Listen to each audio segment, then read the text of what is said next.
On a deserted highway, Mel's diner flickers in the night. A decorated veteran rolls inside, bronze star shining. The bikers in the corner see weakness, but they're about to learn otherwise. What happened in this diner will restore your faith in humanity, but first, it will break your heart.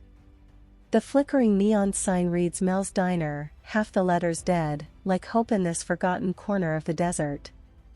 Inside, 5 leather-clad bikers are about to make the biggest mistake of their lives. She rolls through the door in her wheelchair, bronze star gleaming on her desert camouflage.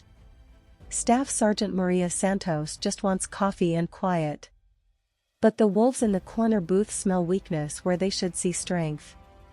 The largest biker, a mountain of tattooed ignorance, nudges his friend and grins. Well, he drawls, loud enough for everyone to hear. Look what just rolled in. The diner falls silent. Coffee cups freeze midair. Everyone's about to witness something unforgettable. What these fools don't know is that outside, engines are rumbling in the distance. They have no idea what's coming for them. They can't see the storm they're about to unleash. But Maria can hear it. Warriors always do. Maria's hands rest calmly on her wheelchair's armrests, but those who know her would recognize the subtle signs, the slight tension in her shoulders, the way her jaw sets just so.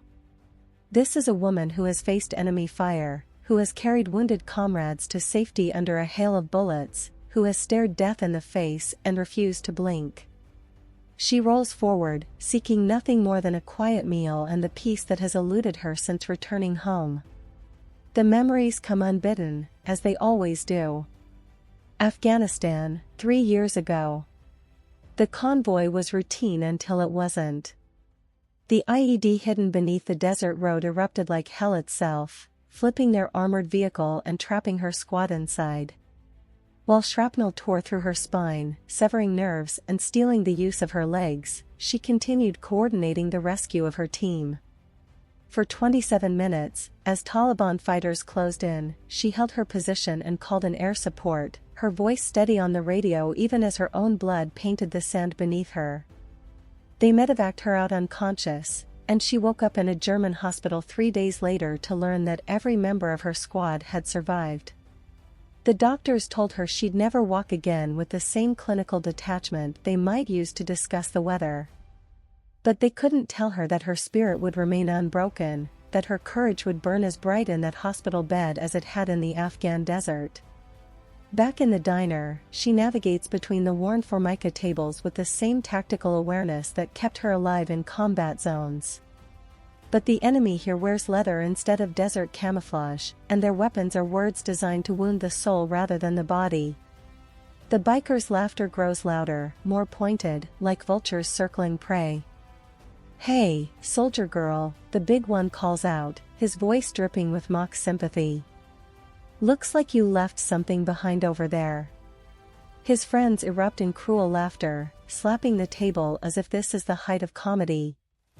The waitress, a tired woman with kind eyes, looks away in shame, unable to meet Maria's gaze. Other patrons suddenly find their plates fascinating, their conversations muted to whispers. Maria reaches the counter and orders simply, black coffee, scrambled eggs, wheat toast. Her voice is steady, professional, giving no satisfaction to those who hunger for her reaction. But the bikers aren't finished. They feed off attention like parasites, growing bolder with each passing moment of her silence. The largest biker, who goes by Tank and has never seen a day of military service in his life, pushes back from his booth and stands. His boots echo on the checkered linoleum as he approaches, his friends following like a pack of hyenas. "I'm talking to you, Wheels," he says, positioning himself directly in her path to block her exit. "What's the matter? Cat got your tongue? Or maybe you left that overseas too?" The air in the diner grows thick, suffocating. Every breath seems labored, every heartbeat too loud. This is the moment that balances on a knife's edge, where ordinary people become heroes or cowards, where character reveals itself in the harsh light of adversity. Maria's hands tighten imperceptibly on her wheelchair's rims, but her expression remains unchanged, a mask of calm that speaks of battles far more terrible than this pathetic display of ignorance. "You know what I think?" Tank continues, emboldened by the silence.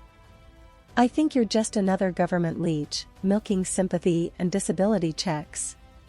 Real heroes don't come home broken." The words hang in the air like smoke from a funeral pyre, poisoning everything they touch. Outside, the desert wind carries the distant rumble of engines, not the high-pitched whine of motorcycles, but the deep, purposeful growl of vehicles that have crossed oceans and continents in service of something greater than themselves. The sound grows closer, more distinct, and those with trained ears might recognize the particular cadence of military-issue Humvees. Tank is still talking, still posturing, when the diner door explodes inward with such force that the little bell above it tears free and skitters across the floor. The first figure through the door moves with the fluid precision of a predator, 6 feet of coiled muscle and controlled violence wrapped in desert fatigues. The name tape reads Rodriguez, and the Ranger tab on his shoulder tells its own story of elite training and unwavering dedication. Behind him come 4 more, Matthews, Chin, Jackson, and Thompson, each one carrying himself with the quiet confidence of men who have walked through hell and emerged stronger. These are not weekend warriors or wannabe tough guys. These are America's elite, the tip of the spear, the men who venture into the darkness so others can sleep safely in their beds. The diner falls into absolute silence. Even Tank, for all his bluster and bravado, feels the shift in the room's energy like a physical force. This is what real power looks like, not loud, not showy, but undeniable as gravity itself. Rodriguez scans the room with eyes that have seen too much, taking in the scene with the tactical assessment of a professional soldier. "Gentlemen," Rodriguez says, his voice carrying the quiet authority of a man accustomed to being obeyed without question. "I believe you have something that belongs to us." His gaze fixes on Tank with the intensity of a laser sight. "That's our sergeant you're bothering." Tank tries to maintain his swagger, but it's like watching a candle struggle against a hurricane. "Look, we were just having a conversation. No law against." "Conversation?" Chin steps forward, his slight frame carrying the deceptive power of a coiled spring. "Is that what we're calling harassment now? Because where I come from, surrounding a disabled veteran and mocking her service has a different name." The other bikers suddenly find reasons to study their boots, their bravado evaporating like mist in the morning sun. They've spent their lives pretending to be dangerous, wearing leather and chrome like armor against their own inadequacy. But facing real warriors, men who have earned their confidence through blood and sacrifice, they discover the hollow nature of their borrowed courage. "You want to know about Broken?" Matthews asks, rolling up his sleeve to reveal a prosthetic arm, titanium and carbon fiber where flesh and bone should be. Kandahar Province, 2019. Lost this saving my squad from a suicide bomber. But I came home, healed up, and went back for 2 more tours. That's what we do, we don't stay down. Jackson moves to Maria's side, not protectively, but in solidarity. "Sergeant Santos pulled my wounded ass out of a firefight when I caught shrapnel in both legs. Carried me 300 meters under enemy fire to the evac zone. If that's Broken, then I'll take Broken over Hull any day of the week." The transformation in the room is complete. The bikers, so loud and confident moments before, now look like children caught in a lie. Tank's face flushes red, then pale, as the weight of his ignorance settles on his shoulders like a lead blanket. These men have seen real combat, real sacrifice, real heroism, and they're looking at him with the disgust reserved for those who mock what they've never had the courage to attempt. "Here's what's going to happen," Rodriguez says, his voice never rising above conversational level. "You're going to apologize to Sergeant Santos. You're going to walk out that door. And you're going to remember this moment the next time you think about disrespecting someone who served." Tank opens his mouth, perhaps to argue, perhaps to apologize, but no words come. The silence stretches until it becomes unbearable, and finally, he nods, a small, defeated motion that signals the end of his pathetic display. Sorry, Sergeant. We were out of line. The bikers file out like scolded children, their leather and chrome suddenly looking like costumes rather than symbols of strength. Their motorcycles roar to life outside, but the sound lacks its earlier menace, now it's simply noise, signifying nothing. Rodriguez turns to Maria and renders a crisp salute, one warrior acknowledging another. His men follow suit, their respect evident in every line of their posture. Sergeant, he says simply, and in that single word lies a universe of understanding, of shared experience, of bonds forged in the crucible of combat. Maria returns the salute, her eyes bright with emotion that has nothing to do with weakness and everything to do with the profound connection between those who have served. Rangers, she acknowledges, her voice steady but warm. Thank you. No, Thompson says, speaking for the first time. Thank you. For what you did over there. For what you continue to do here.